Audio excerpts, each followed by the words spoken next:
Hi everyone, today we're going to be sighting in our FPC, and we're going to probably run a couple of boxes of ammo through it and see how it goes. And that's what we got.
Well, when we play with this 40 round mag by EPS, did have to do a little modification to the body here, see if it runs.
Just got it back from the range, testing out the new FPC from Smith & Wesson.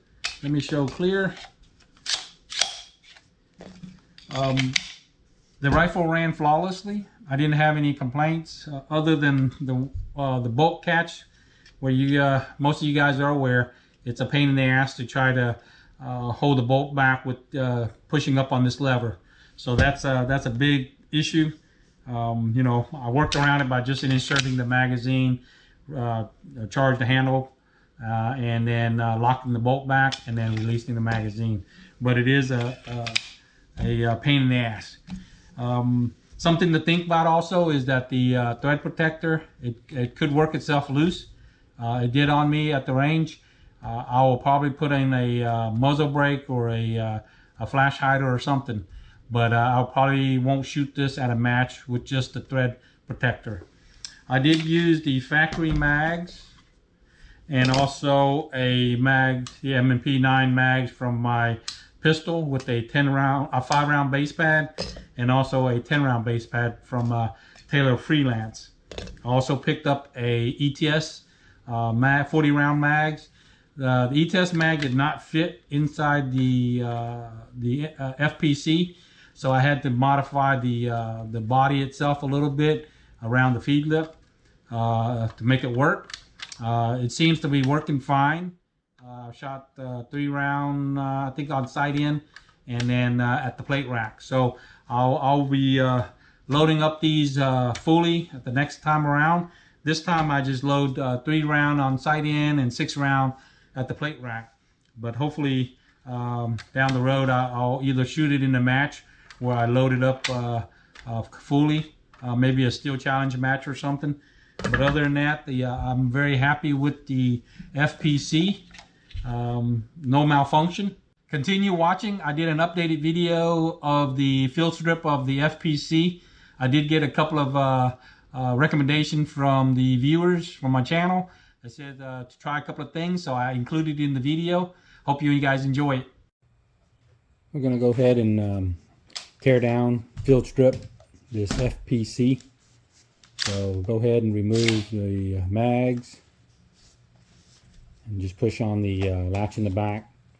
And I was commented on by another video from to push down on the stock to maybe make it easier to remove the stock itself. So I'm going to try that this time. It's kind of getting used to, but go ahead and stand the rifle up on the end and push down on the rifle and pull on that latch, and it should give you some spring tension to release the stock itself. There's a spring inside. Just make sure, remove that, and we'll put that back when we go back to reassembly. Now watch out for the spring tension on that captured pin there. Go ahead and just keep your finger off on it. Pull the pin out and slowly release it. You can go ahead and pull the recoil spring back. And at this time, go ahead and pull the charging handle back. Not so far, you should be able to get to the back of it, and where that pin shows, it's a detent there, allows you to get into that notch. And all you have to do is just flip it over, shake it a little bit, it'll fall right out. Just remember that the pointy end will go back the same way. Now, as you are removing the bolt, it's a two-piece bolt, so just be careful. Make sure it doesn't just drop out. Now the bolt is commented that only goes one way. Well, that's because the firing pin is in the way. And as you notice, on the bottom edge, leading edge of the large bolt, the buffer itself, there's a like a ramp there that it will slide over if you over insert. So as you are reassembling the front part of it, it can go over it. As long as that ramp is there, it'll push the pin in, the firing pin in, and allow for the bolt to move forward without causing any damage. On the flat side, if you were to put it through the flat side, it will hang up and potentially mar up that spot. So be careful when you're putting the bolt back together, is that if it does not fit, don't try to force it, because see where that pin is knocking against the sharp edge there, potentially could create a problem for you. So make sure, just slap it in there, slide it in there, and make sure that it does fit. Now the charging handle does come off. There's nothing holding it other than the rails that it sits in, and you just kind of have to kind of fit it in there. It'll snap in place once it's in the slide and the rails there, and it should be basically captured in there. As far as moving the folding itself, make sure you just pull the charging handle back, allow for it to snap in and lock itself, and then release same way. While there's spring tension, just pull back a little bit on it. So we'll go ahead and do a reassembly on that at this point. Remember, the bolt is two pieces, so just kind of lay it down to where it doesn't slide out. Make sure you orient it the correct way, and there shouldn't be any kind of resistance until it comes up onto the hammer itself.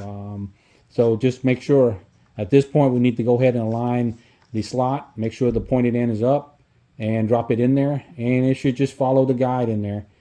And as it go forward, you'll notice some resistance there. Just reach in there and push down on the hammer, and the bolt should slide forward. You don't need any major force to push that bolt through, but I find it easier just to go ahead and push down on the hammer. Put your recoil spring back in, the buffer spring, and the end piece there that holds the pin together. Go ahead and put that in. A little bit of alignment there, just make sure, and you just push it through. It should wiggle all the way through. You'll hear it snap. And then the spring on the buttstock itself. Just go ahead and slide it in. Don't have to be heavy-handed on that. Hold it up straight. Pull on the latch there and push down, and then it should snap in place. And once it's in place, now you can just double check, make sure everything functions the way it should, freely. Shouldn't be any kind of binding or anything like that. Put the mag back in and see it should lock back. The bolt should lock back. checking to making sure the safety still function. Shouldn't be an issue since we didn't disassemble that at all. Again, making sure that the mag gets inserted, latch in there, and you should be good to go. Again, disassembly and assembly of the FPC